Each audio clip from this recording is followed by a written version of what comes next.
When you are appreciating what has been given, it's the same vibration as being thankful for what's been given. When you are appreciating, your appreciation is going out. So it causes this cycle. You can't be thankful without your appreciation. And think about what the literal fiscal definition of appreciation is. It's adding more to something. And so your question is? I like to feel, forgiveness is, to me, still got victimhood in it. So appreciation is much higher. And so I was wondering, are love and appreciation the same thing? They are equivalent vibrations, but we use the word appreciation more often because it's not as loaded with things. When most people use the word love, they're talking about they're feeling lost love or missing love or not enough love. There's more of a lackful vibration energetically around your planet when the word love is offered. Now, of course, that's not always true. And when you are resonant with love, of course, use the word love. But appreciation is a better word for most people than love because it doesn't bring with it lack. But words don't matter so much. Words don't matter other than that they may prime the pump to a vibration that you've got going. But it's finding that feeling place. So sometimes appreciation of something that's right there, like your pillow, can put you in that vibrational place that will lead to more and more and more. But as you're drifting off to sleep, really, you're wanting to quiet your mind. The quieter you are in your thoughts, when you think about it, your inner being is in this place of non-resistance. Have you ever wanted to go to sleep but you can't? And you really want to go to sleep but you can't? Well, your mind is just too active, so you're not blending with what is sleep. Because sleep in its finest, we've not said this to you before, sleep in its most precise value is attunement or alignment with the energies of your source. That is the whole point. People say, well, what about rest? Well, you're resting while you're sitting here. Your muscles are at rest. In other words, you don't need to sleep to rest. Your body gets plenty of rest. But the benefit of sleep is that it quiets your mind and it gives you a greater opportunity to slow the momentums of unwanted and to pick up the momentums of wanted. So when you slumber, no matter what you're dreaming about, or even really no matter what thoughts come to your mind when you first wake up, you've accomplished a very good thing during sleep, because you have, as you have slept, as you have meditated, you have found resonance or harmony with the source within you. And so the potential for alignment is greater now that you've rested. And think about that. Think about that in terms of action versus allowing, making things happen versus letting things happen. Sometimes people are so determined to make things happen that they don't even let themselves sleep.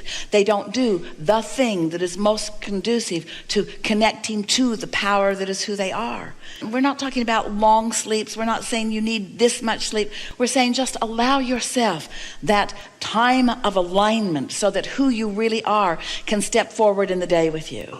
And the more often you do that, then the better every step forward into every day will feel to you, which is the whole point of all of it.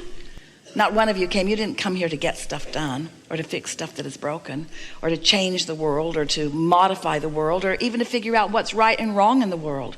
You came to enjoy your exposure to life and your evolution, which is absolute. Yeah.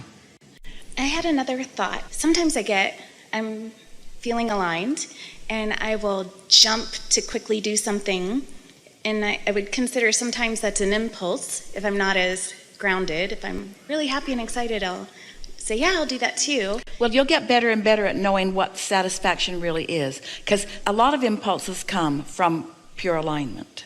But some things that you're calling impulses are jumping out of habit too. So after a while, you'll feel more inclined, you'll feel more inspired. So I was considering it of impulse versus inspiration, but it's not always that an impulse can be bad. So I can have an aligned inspiration as well as an aligned impulse, I'm hearing. Oh, we would put inspiration and impulse often in the very same category. In this conversation of thoughts turning to things, you're going to hear this now like you've never heard it before because of what you've already heard. So you're going to really like this. So vibrations will lead to thoughts, and thoughts will lead to more thoughts, and more thoughts, and more thoughts, and those thoughts will lead to things. In other words, this is a sort of rudimentary explanation of how things become here in your physical environment. And so the vibration that is without resistance will lead to such pleasing thoughts.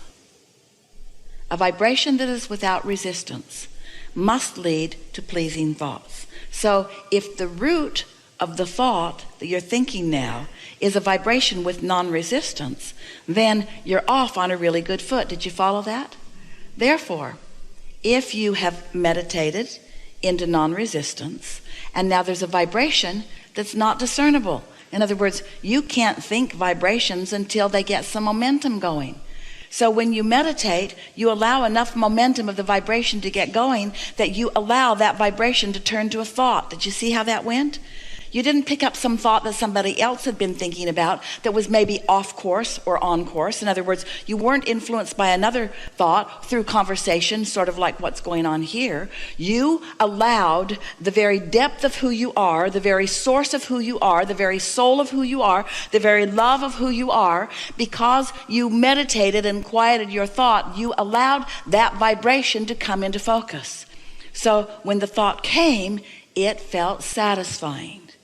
And if you liked it, and if you know that you liked it, and if you're also acknowledging that you allowed that pure thought to occur to you, you were ready to be ready to be ready to be ready. And why were you ready for the thought? Because you quieted your mind. You quieted your mind, so you were ready for alignment. And because you were ready for alignment, now you're ready for that vibration to turn to a thought. Ooh, this is how thoughts turn to things. But you're doing it on purpose. You allowed that vibration to turn to a thought. Now, in the beginning, that vibration may turn to a thought, and right on top of that thought are going to be thoughts that don't feel so good when you think them. Just say to yourself, I'll get better and better and better at this. But in time, you will be able to quiet your mind.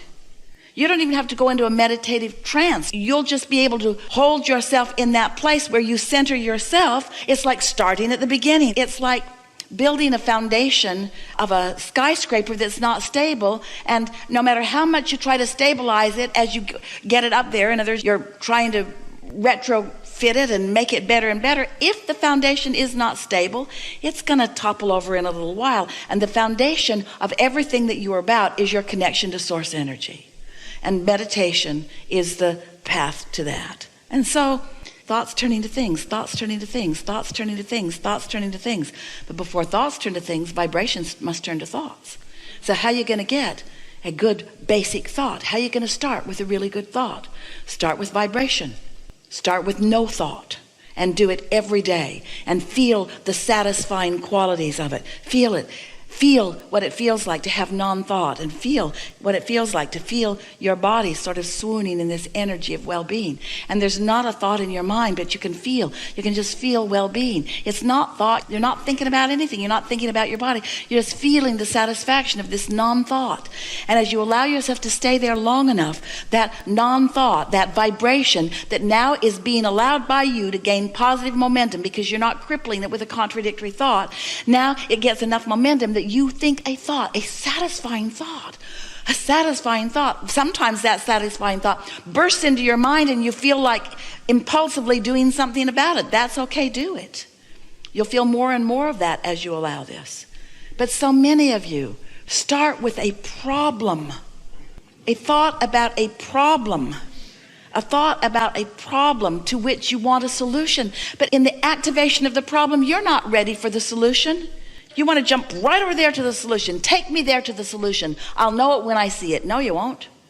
No, you won't. Start over here with non-thought and feel the satisfaction of this one, and then get ready for this one, and then get ready for this one. And then before you know it, it's not just thoughts. It's impulses to move. It's impulses to contact. It's impulses to rendezvous. It's impulses. Your thoughts are turning to things called action. Your thoughts are calling to things like meeting with other people. You see what we're getting at? It's just this evolution of you being guided from the inside out. And where's your inner being getting the information to which it is wanting to guide you? From your vortex. And how did that stuff get into the vortex? You explored enough contrast to put it there. Do you see why you can't get it wrong? And why you never get it done? And aren't you sort of kind of ready to begin to cash in your vibrational chips? Don't you realize how much you've done and how much is there? And aren't you willing to just relax for a little while and get ready to be ready? And to recognize that you're ready and not need to talk to anybody about it. You don't need to write a book about it today. You don't need to make a big hoopla about it. Oh, I had this insight and I must share it with you. They're not ready. No one's ever ready for your insight. Nobody's ever ready for your insight. And so you're always going to be misunderstood. And if you need to be understood in order to feel good, you're screwed. You are.